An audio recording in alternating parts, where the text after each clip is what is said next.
used to call me that, you would be very good in sales and business development, because even if somebody does not have a white shirt, I would pack a white shirt from my things and I would sell it to them. Oh, wow. Sell it to them. Sell it to them, exactly. Let's face it, it's not easy to get money out of someone's pocket. Exactly. This is the reality of the world.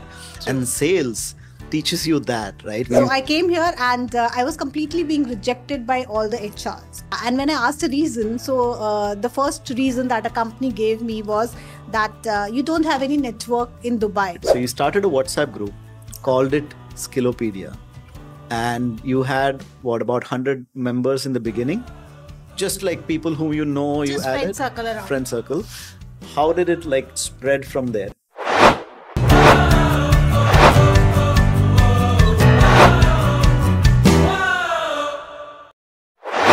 Ladies and gentlemen, boys and girls, welcome to another episode of the Be Your Own Boss podcast. Whether you're a small business, medium, or large enterprise, what really matters is how many people in the world know your brand, right? And this is absolutely critical for the survival and growth of any business. The PR, the marketing, the branding, and the events that enable all that. And this is the center of our discussion today. We have with us in the studio the founder of a company that is dedicated to help small and medium businesses and large brands as well to do exactly this with their PR, with their marketing, with their branding, and with their events.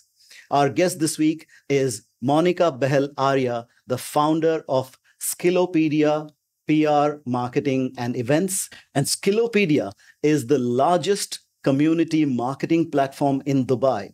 With over 50,000 members, this community is definitely changing the marketing landscape of the region. Now that is about the business. That's my official business introduction. Now let me introduce the person whom I'm going to be interviewing today.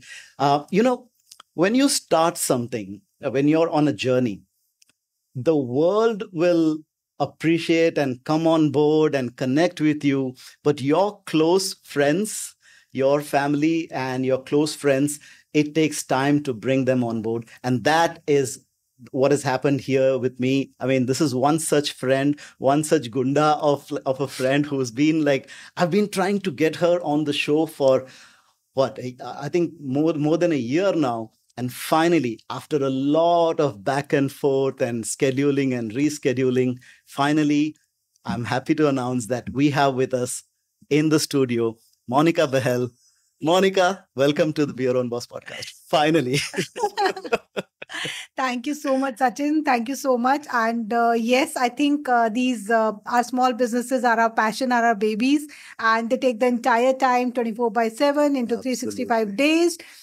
So yes, it does become difficult. But this year, I'm again trying to be more organized towards it so that, any friend asks for it, I show up.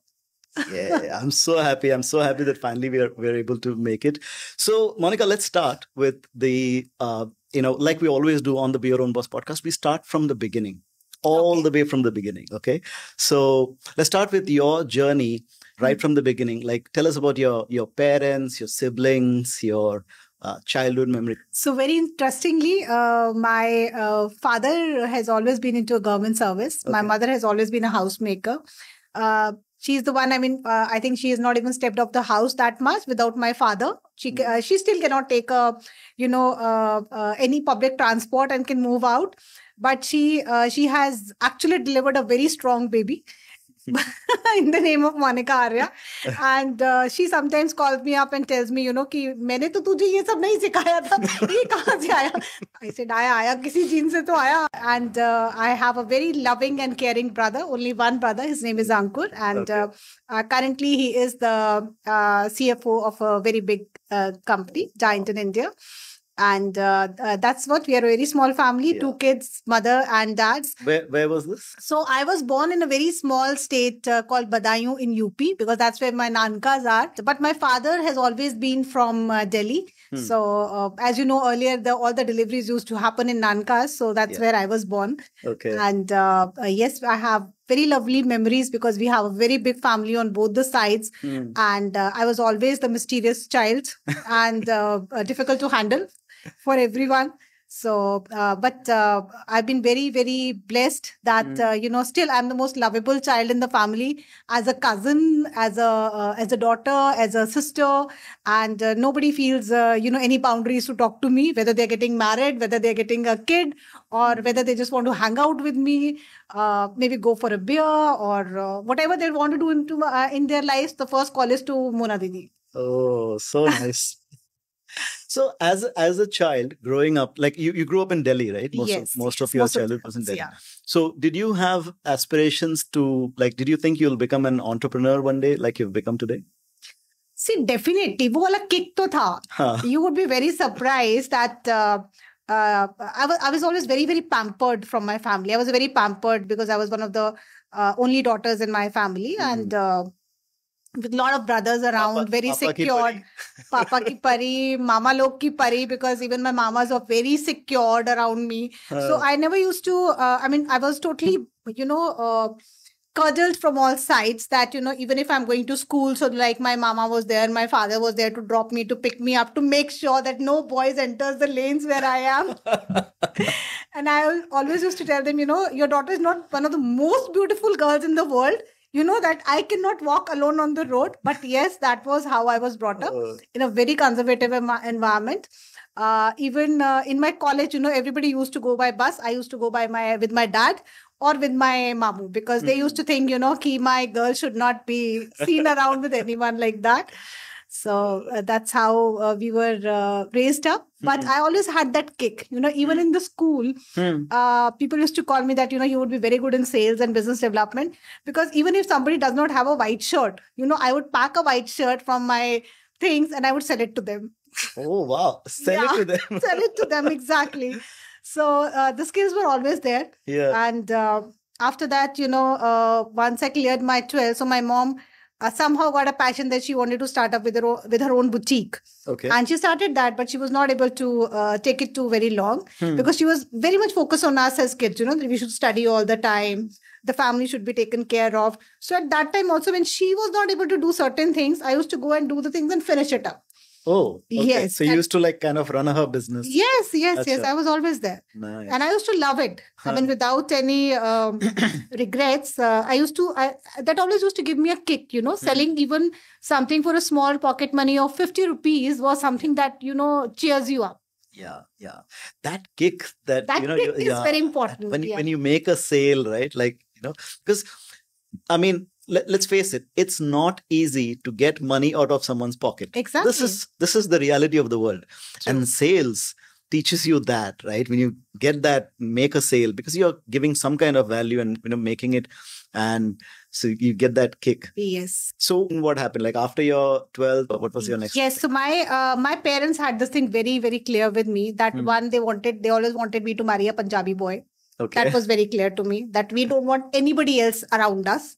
Secondly, one thing was very clear, that you have to be on your foot. You have to do something. You have to complete your education, because somehow I was always surrounded by IITians. My bua was an IITian, and then my sister cleared FMS. So I had a lot of pressure for studies, though I was not very good at it.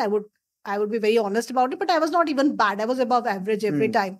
And so my father was, I completed my chemistry honors. Then I went for my MBA. So they were always securing me, that you should not see left, right or center, because you have to clear. Yeah. And in that hood, I was moved towards, I think, the employee and being on a job. But whatever used to give me kick was always selling. Picking up things from here, selling it here, or maybe giving business advices at that time also. I used to love it.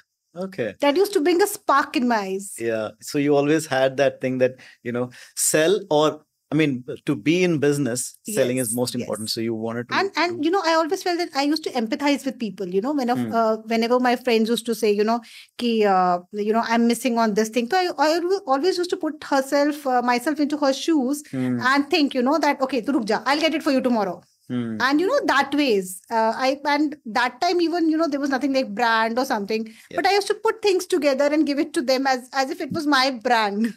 Yeah, and I think that's one thing that I also admire in you. That you're like always there. You can, like, as a friend, you can count on you. You're Yes. there.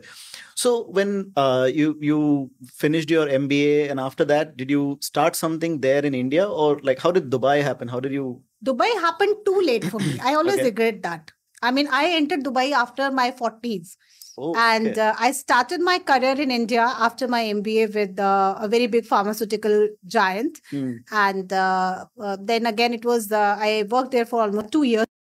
And after 2 years, it was time to get married because, as per the Indian custom, then I told you how pampered I was.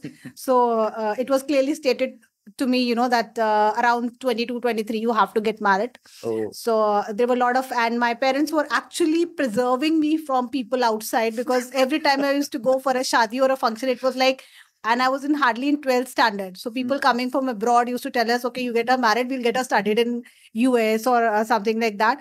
But my father was always, no, I want you to study completely, to complete your studies and then do whatever you want. hmm. And I really appreciate his decision now, That's really nice. Yeah. yeah. And he wanted me to enter into the government sector. Okay. That somehow I denied. I said, no, I cannot work like you. So that was being denied. But then I took MBA, and Okay. with MBA, I got a lot of opportunities. So I started with a pharmaceutical company. Hmm. And from there, I moved on to Apollo Clinics Okay. in India. So I worked with almost all their branches all across India.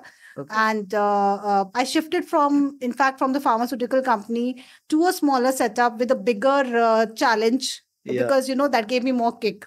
Yeah. And plus, I was supposed to get married.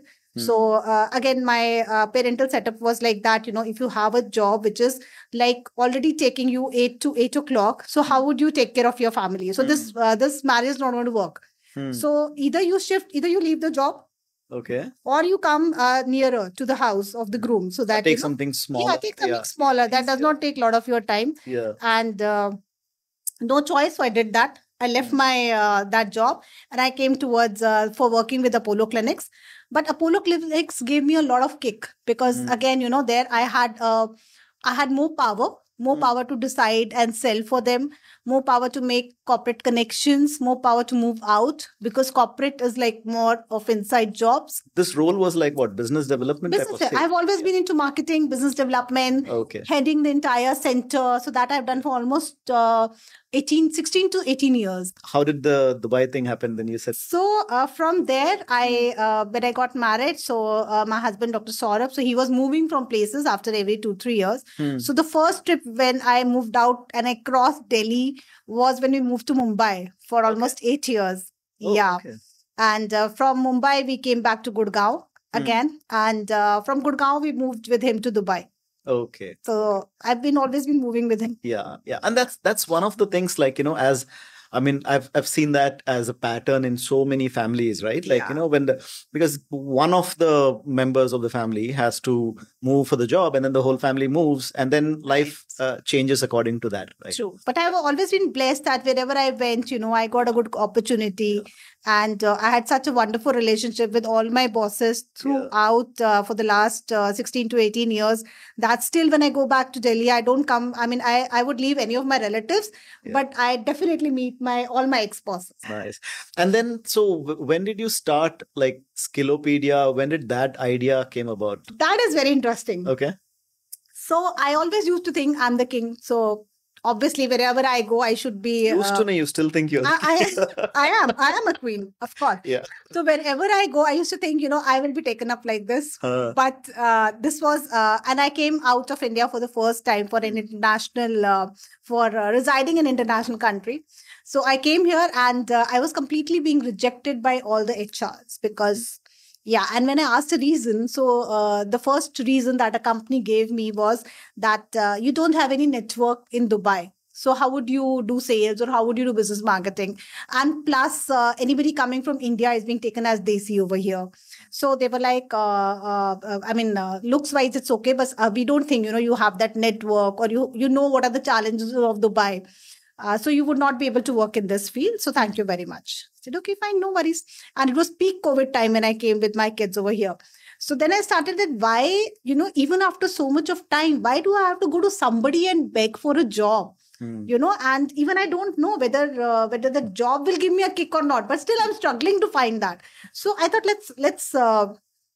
let's crack that. And there I started Skillopedia. And touchwood, we started with a WhatsApp group, which was hardly, I think 100, 200 people. Okay. And within week to 15 days, it became 400, 500. People were so happy to join in network. Yeah. And I'm blessed that, I have a very positive energy around. Everybody says that. So people just started connecting. And most of the platforms in Dubai were, either women oriented or men oriented. And there were very few platforms where, you had a mix of people, where people could actually mix up and talk, discuss business and everything. So they really liked the concept of Skillopedia. Okay. And that's how we've never looked back. We are just growing. It's amazing how when they rejected you, they said that you don't have a network. And today you have like a network of like 50,000 plus members. Tell me. By the way, I'm working for that company as their community marketing manager. Oh, really? Yes. Oh, wow. Awesome. So I want to dig a little deeper into that WhatsApp group that you said, where it all started. So you started a WhatsApp group, called it Skillopedia, and you had about 100 members in the beginning, just like people whom you Just added friend circle around. friend circle. How did it like spread from there? Sachin, at that time, the agenda of the group was only networking, Okay. because I used to see that people were struggling with their businesses.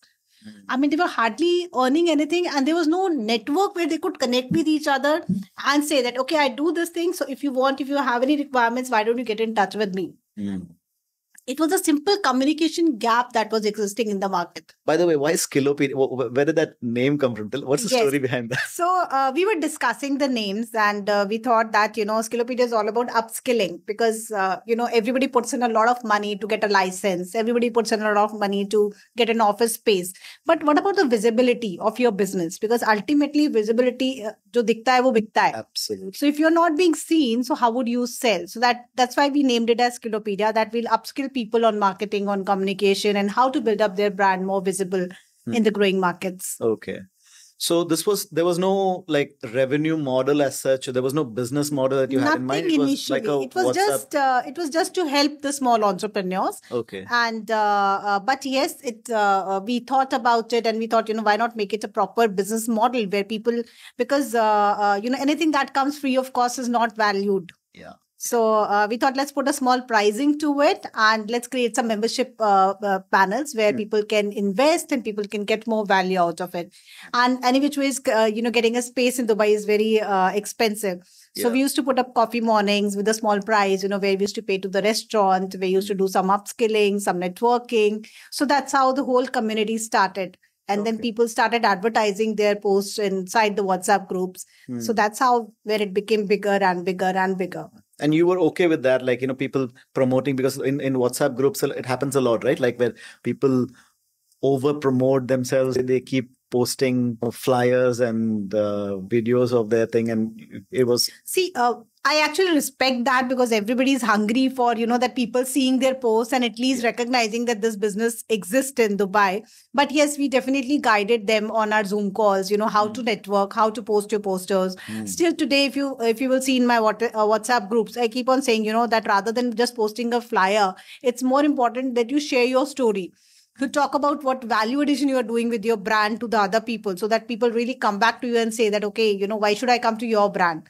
yeah. So we keep on doing a lot of, like we have Think Tank Thursdays, where we put in a story where, people can relate to it, that, what are the challenges they are facing in their business. Then we have Fun Fridays, where we just ask a quiz or a puzzle, around your business. And you can just maybe share share something interesting that has happened with you, like negotiations. How do you go for negotiations? Yeah. How does the other person go for negotiation? How much you should negotiate, what is the pricing of the brand that should go in the market, some small memes, things like that. We keep on doing in the group to create more activity. Got it. And this group now, it's not just one group anymore, right? It's like a multiple. We have groups and- almost 30-35 groups now. There you go. See, Yes. I lost count after some time. I was like, okay, Yes. Skillopedia 1, Skillopedia 2. Because they were filling up so fast. And you know what? As an entrepreneur, now I connect to people that the more hands you shake, the more money you make. Oh. So it's like the more networking platforms you enter, the more visibility happens for you. Yeah. Even for the bigger corporates, if you would see nowadays, I mean, especially these grocery stores, the bigger ones, the beauty salons, the clinics, they all want to be a part of the community. Why? Because they want to expand, they want to be seen. Because among so much of competition, keeping yourself as any USPs that you can keep for yourself is definitely advantageous. But first, you have to be seen. Yeah. So for that, I think this community marketing helps a lot. At least you are seen directly to 50,000 people. You are exposed. Yeah. So, like, when you say 50,000 people are they in like one? They're not in one WhatsApp group. WhatsApp doesn't allow you to have 50,000 people in one group. Yeah. So how do you manage that then? Because there is an overflow, right? Like Right. So you do have multiple groups, but then how does one connect with 50,000 people or get in front of 50,000 people then? So, Sachin, that they can only do with becoming our authorized members, because we have the entire database with us. And we have a segregated database. Like if you want to get connected with the real estate people, or you want to get connected only with the beauty partner, health and wellness people, luxury products. So we have different categories of database which we have. Okay. Otherwise, on one WhatsApp group, there are almost around 1,000, 1,200 people where you can connect, and we keep it open that you can share your contacts with each other. You can get in touch. There's so many people. In fact, I remember a story. There was a lady. In fact, she came all the way from Abu Dhabi to meet me because she wanted to start her entrepreneurship journey. And she said, Monica, I just wanted to meet you and hug you and, just take your advice that, whether I should start this, because she was working with the government agency and she was doing quite good. But that inner kick was there. What after this? There's no legacy that I'm leaving behind. And we had a very nice discussion sitting at McDonald's, my kids watching me like this. And she took me on her discussions with the partner which she wanted to do in India.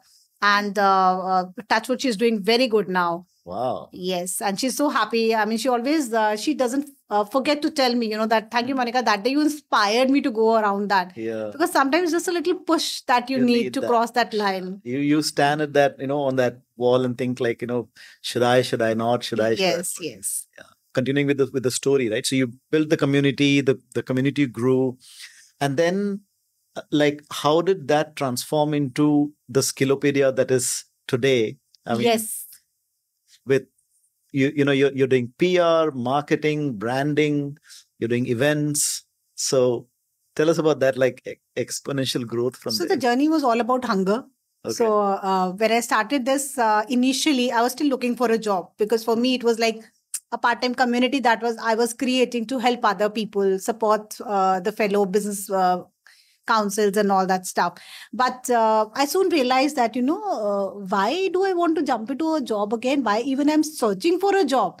Because I have the capability. I'm motivating other people. So why not I do something which I've been doing for the last so many years? And I have been elevating businesses. They are taking my advice, following it, growing up. Why am I not doing it for myself? Yeah. So that was the moment when I realized that, I have learned only one thing in my life, that is marketing and business development. So I think it was high time that let me focus on that. And of course, I want to support businesses, small businesses. But small businesses, the issue is they don't have cash flows. And to give them cash flows, I need to connect with the bigger corporates so that these people can get hands-on big revenues for the bigger, annual packages or something. They can sell it to the bigger people who have the cash flows. So that's where the journey started. And then we started taking care of the bigger brands, which we started pushing in our small entrepreneurs. Okay. Because otherwise, all the big companies, wherever I go, they're using their old vendors. Yeah, they have their set vendors. Yeah, and they are so expensive and there's no creativity with those vendors anymore. Yeah. Right? Because the money is coming in and they're doing whatever they were doing for so many years. But with these small entrepreneurs, when I present them in front of the bigger corporates, the corporate is so happy with us because they're bringing in new creativity. And the small entrepreneur is happy because it's getting a bigger exposure. And the corporates save money, right? Because of course, they're saving a lot of money. And nowadays, they also want to invent something, and they also want to support women entrepreneurs. They want to support entrepreneurship, and they want to mentor such people. So they also take a leap of faith to come forward and try their products, try their services, and take them to the next level. This is beautiful. I think like connecting the small businesses with the big businesses, and Yes. this is the first time I've, having interviewed so many people and all this, right? This is the first time I've seen this concept of connecting people. We've spoken about networking, we've spoken about connecting and everything. This concept, I love this, the connection. What was that business model that you had in mind? See, my business model was very simple. I was very focused on that. One thing was my passion towards the small entrepreneurs, that they should get more and more of exposure. And secondly, of course, because I was working for a very long time now, so I wanted some cash flow to come to my sides. Marketing somehow has a very fine line with sales, because whatever you do in marketing will convert into sales. Whatever you do in sales will convert into your marketing. Similarly is the visibility. What we do with events is providing you a bigger platform to be visible. So for me, branding starts from day one, when you're sitting with your team and you're deciding that, okay, this is the logo, this is the color, this is the theme. For the women who are watching this now, who are at that stage of life where they took a break, the kids are on their own, they're ready now, what's your advice for them? My advice would be, Ja Simran, ji le zindagi.